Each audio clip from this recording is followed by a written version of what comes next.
How's it going, everyone? It's Sam. Crypto is doing extremely well right now. We have Bitcoin at 46,000. Essentially, it went past 46,000. Ethereum was nearing 3,200 or so. Crypto has done really well over the weekend, but there's something that is looming right now. There's something looming over the crypto community, something that a lot of people have spoken out against, and it's coming down to the wire. So this could push down the price of crypto, or it could push Bitcoin back up to about $50,000.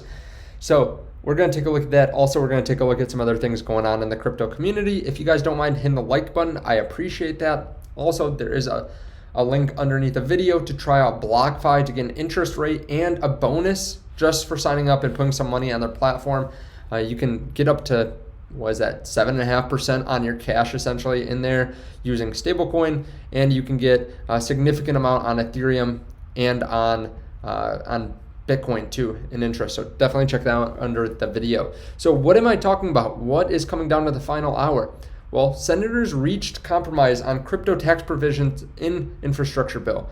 Loomis and Toomey announced a compromise involving Democrats, Republicans, and Treasury Department over a contentious tax provision in the Senate's infrastructure bill on Monday that would exempt crypto transaction validators from a broadened definition of broker. So this is not available. This text is not available. However, this is great that they came up to a compromise, but this comes after the Senate conducted a number of procedural votes on Sunday to advance the bill's original text. Unless the Senate can achieve unanimous consent on the compromise before final vote on Tuesday, the legislative body will send the original provision to the House of Representatives. Now, obviously, this is part of a much larger bill, but it was thrown in there a little bit haphazardly. This is where the broker definition would capture miners and other types of validators, hardware manufacturers, software developers, and other network participants that don't have the customers or otherwise any ability to comply with this information. Stakers, stake pool operators don't have know your customer information. So that would be terrible for the crypto community, like I said. Now, if we see this go through and there's a lot of issues with it, or they push through the original information, the original text, that would be very bad for crypto. I see that as being the real FUD out there right now. Fear, uncertainty, and doubt is around this bill. Now, I'm not saying Bitcoin and Ethereum are going down to zero, or even Bitcoin going back down to 30,000. I don't think that will happen if this gets pushed through and it causes a lot of issues.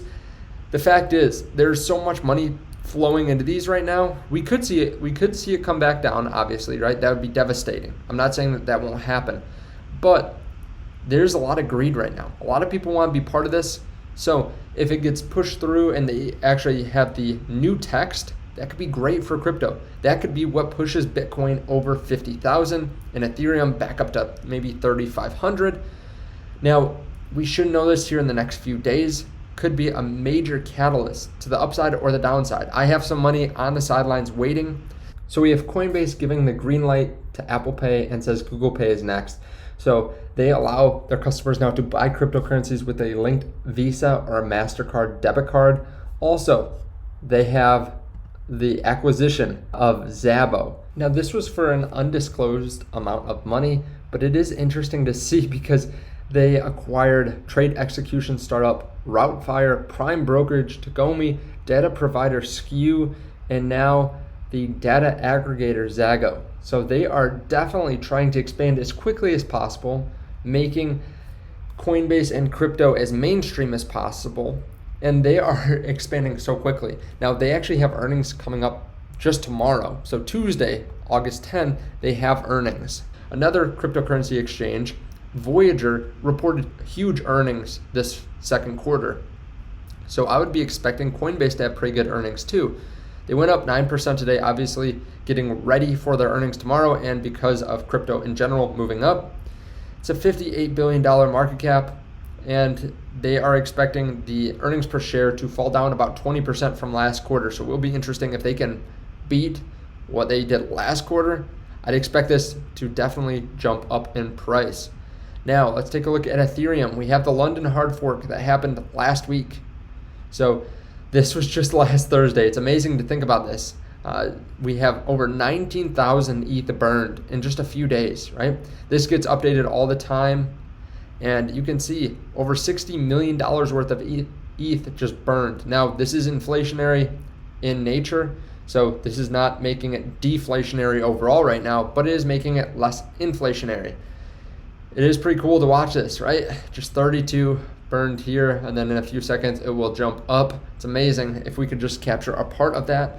ETH is actually my second largest holding in crypto, so it will be interesting to see what happens. Now, if you feel like you missed the bus on this, because ETH did go up 20%, a little bit over 20% even since last Thursday, right? A little bit of a sell-off here from 27 down to in the 2500s, but then it's gone off to the races. If you feel like you missed that, well, there's still a major crypto with a major update coming this month. That's Cardano. So we have Cardano sitting at $1.47. You can see that it has not moved on the 30 days like Ethereum and like Bitcoin. Bitcoin moving up 37%, ETH 49%, Cardano only 11.5%. You can see from last Thursday, it went from $1.36 up to $1.46. So it's gone up 10 cents, about 6-7% compared to Ethereum's 20%. And they have a major update bringing smart contracts to their platform later this month, early next month. Big date being announced between the 12th and the 13th this week, so be on the lookout for that, for their update here on Cardano. So we also have the miners doing quite well today. CleanSpark, Mara, Riot, all up pretty significantly. Now, CleanSpark actually led the way, which is interesting because CleanSpark usually does not move up as much as Mara or Riot, and it's actually come down less in the post market too. So pretty cool to watch that. That's one of my top holdings in stocks. So that is where we are sitting now. Again, be ready for some volatility the next few days, whether it's to the upside or the downside. Be ready. I have some cash sitting on the sidelines. Of course, I could always be wrong, right? We could have just sideways action, but I don't see that as very likely. Thank you guys so much for watching. Again, if you want to check out BlockFi underneath the video, definitely check that out. If you guys want, there is a link down there to Webull too, if you want to know what I'm buying, because I was buying the dip here the last couple weeks in Ethereum and Bitcoin. Cardano, I bought pretty aggressively. If you guys want to see exactly when I buy and sell different cryptos and stocks, you can check out the link down below to Patreon. Now is one of the best times to start that up because it is still towards the beginning of the month. Thank you guys, and I'll see you in the next video.